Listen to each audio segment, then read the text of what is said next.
আসসালামু আলাইকুম। সংবাদে আপনাদের সবাইকে স্বাগত জানাচ্ছি। আমি ফিরোজ তোহা। শুরুতেই আরবে কেবলস সংবাদ শিরোনাম।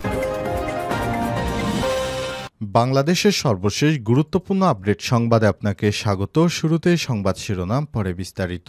শুরুতেই জানাবো, ভারত, নেপাল ও ভুটানের সাথে যৌথ অর্থনীতি গড়ে তোলার আহ্বান ডক্টর মোহাম্মদ ইউনূসের। প্রধান উপদেষ্টা অধ্যাপক ডক্টর মোহাম্মদ ইউনূস বাংলাদেশ, ভারত ও নেপাল ও ভুটান এই চারটি দেশ মিলে একটি যৌথ অর্থনৈতিক অঞ্চল গড়ে তোলার উপর গুরুত্ব আরোপ করেছেন। তিনি মনে করেন, ভৌগোলিক অবস্থানগত কারণে যৌথ অর্থনীতি গড়ে তুলতে পারলে এই চারটি দেশ লাভবান হবে।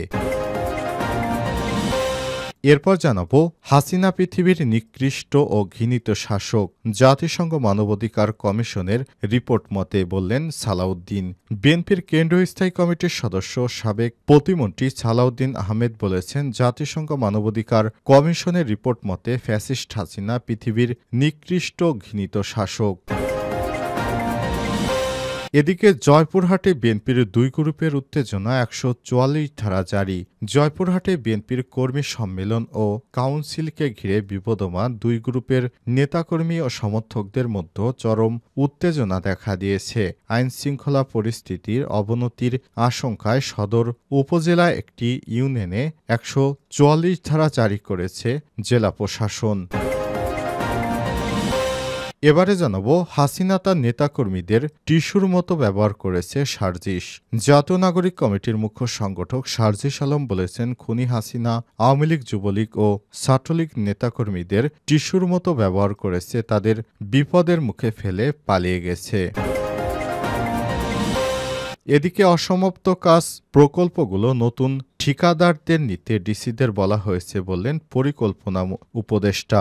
শিক্ষা পরিকল্পনা উপদেষ্টা ওয়াহিদুদ্দিন মাহমুদ বলেছেন, আওয়ামী লীগ সরকারের পতনের পর যেসব প্রকল্পের কাজ শেষ না করে ঠিকাদাররা চলে গেছেন, সেগুলো নতুন ঠিকাদার নিয়োগ করে দ্রুত কাজগুলো শেষ করতে ডিসিদের নির্দেশনা দেওয়া হয়েছে। আজ রোববার ১৬ ফেব্রুয়ারি বিকেলে রাজধানীর ওসমানী মিলনায়তনে ডিসি সম্মেলনের প্রথম অধিবেশনে পরিকল্পনা মন্ত্রণালয়ের বিষয়ক আলোচনা শেষে সাংবাদিকদের এসব কথা বলেন তিনি। এবং সর্বশেষ জানাবো, তৌহিদ হোসেন ও জয়শঙ্করের বৈঠক, বাংলাদেশ ভারত সম্পর্ককে উদ্বেগ মোকাবেলায় গুরুত্বপূর্ণ সিদ্ধান্ত। দ্বিপাক্ষিক সম্পর্ককে উদ্বেগ ও চ্যালেঞ্জ মোকাবেলায় একযোগে কাজ করার বিষয়ে একমত হয়েছে বাংলাদেশ ও ভারত। গঙ্গা চুক্তি নবায়নের জন্য বাংলাদেশের তরফ থেকে তাগাদা দেয়া হয়েছে। প্রিয় দর্শক, এতক্ষণ শুনছিলেন সংবাদ শিরোনাম, এবারে বিস্তারিত। তবে তার আগে বন্ধুরা, অনুরোধ থাকবে সংবাদটিতে একটি লাইক দিন।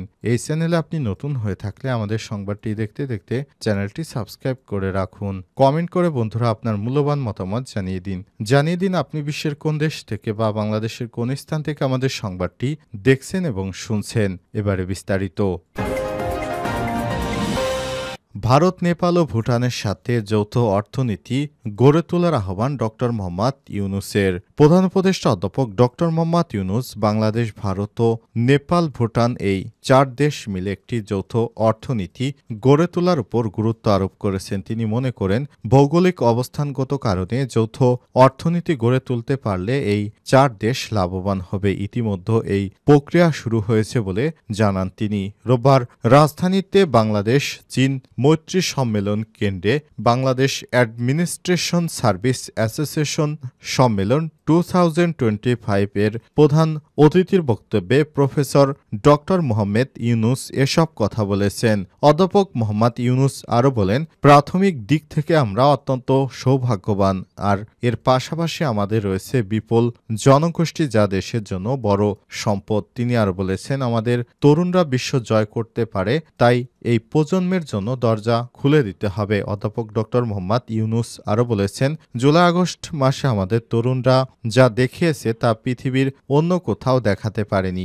দুর্নীতি বাংলাদেশের সবচেয়ে বড় বাধা বলে তিনি উল্লেখ করেছেন। ডক্টর ইউনূস সরকারি সেবা সমূহকে অনলাইনে নিয়ে আসার জন্য জনপ্রশাসন কর্মকর্তাদের প্রতি আহ্বান জানান। অনুষ্ঠানে অর্থ উপদেষ্টা সালেউদ্দিন আহমেদ, আইন উপদেষ্টা ডক্টর আসিফ নজরুল, তথ্য উপদেষ্টা নাহিদ ইসলাম, মন্ত্রী পরিষদের সচিব Sheikh Abdur Rashid, administrative service association সভাপতি মোহাম্মদ নজরুল ইসলাম বক্তব্য রাখেন। এছাড়াও ছিলেন বাসুসের সভাপতি সহ বেশ কয়েকজন।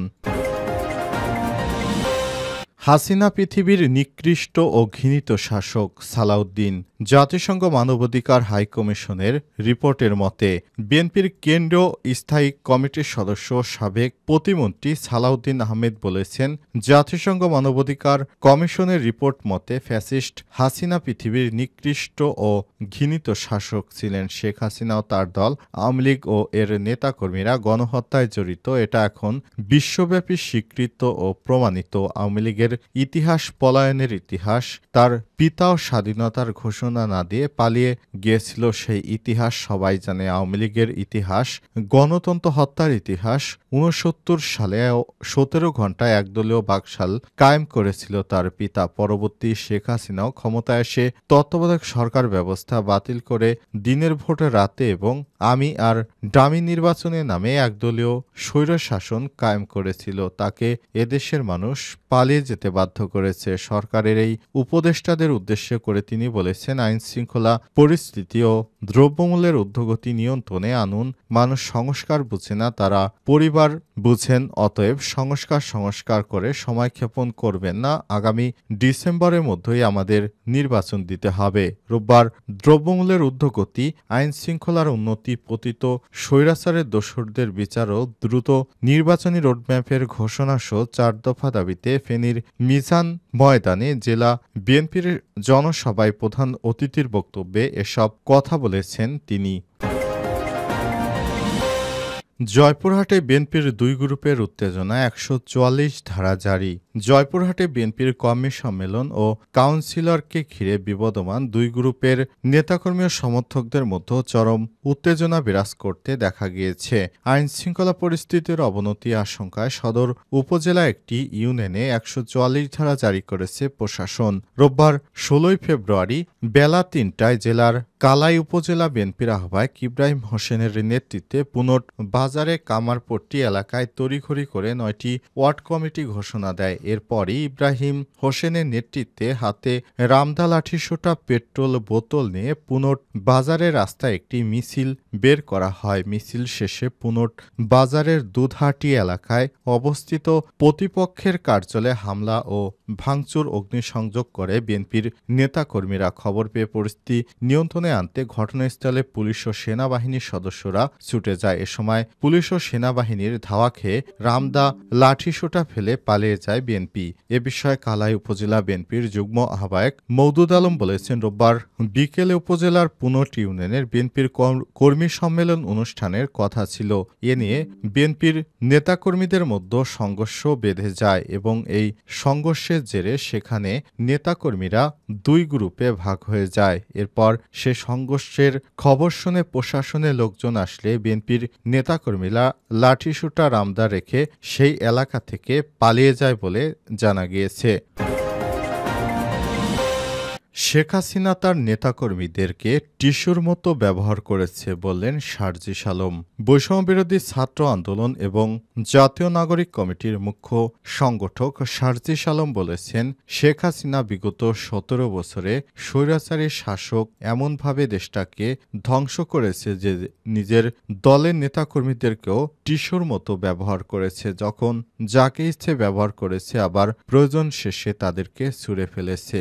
অনেক মানুষ আছেন যারা বিগত আওয়ামী লীগের সময়ে দলের জন্য অনেক ভূমিকা রেখেছে, কিন্তু শেখ হাসিনা সেই নেতাকর্মীদেরকে প্রয়োজনের সময় ব্যবহার করে আবার তাদেরকে রাস্তায় ছুঁড়ে ফেলেছে। কিন্তু নতুন যারা হাইব্রিড আছেন তাদেরকেই বেশি গুরুত্ব দিয়েছেন। পাশাপাশি তিনি ভারতের দেবদাস হিসেবে পরিণত হয়েছিলেন বলে মনে করেন এই সমন্বয়ক। জাতীয় নাগরিক কমিটির মুখ্য সংগঠক সার্জিস আলম বলেছেন, খুনি হাসিনা আওয়ামী লীগ, যুবলীগ ও ছাত্রলীগের নেতাকর্মীদের টিস্যুর মতো ব্যবহার করেছে। তাদের বিপদের মুখে ফেলে দিয়ে ৫ই আগস্ট নেতাকর্মীদের না জানিয়ে অন্তচক্ষের আড়ালে হুট করে দেশ থেকে পালিয়ে গেছে। এতে ভয়ানক বিপদে পড়েছে শেখ হাসিনার এই ফ্যাসিবাদী ব্যবস্থার সঙ্গে যারা জড়িত ছিল তারা। ফ্যাসিবাদী ব্যবস্থার বিলোপ এবং নতুন রাজনৈতিক বন্দোবস্ত বাস্তবায়নের লক্ষ্যে বৈষম্যবিরোধী ছাত্র আন্দোলনের নেতাকর্মীরা তারা ক্যাম্পেইন শুরু করেছে। তাদের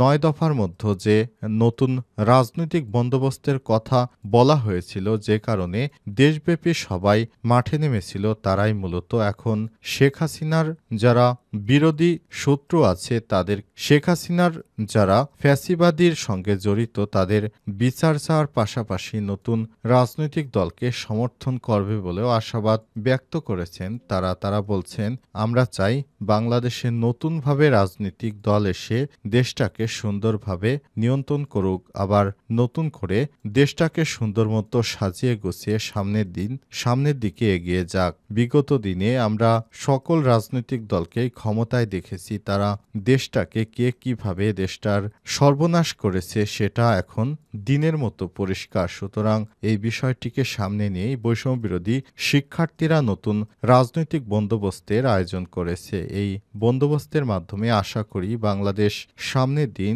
তার সঠিক মূল্যায়নে এগিয়ে যেতে পারবে বলেও মনে করেন এই জুলাই আন্দোলনের অন্যতম সমন্বয়ক সার্জিস আলম।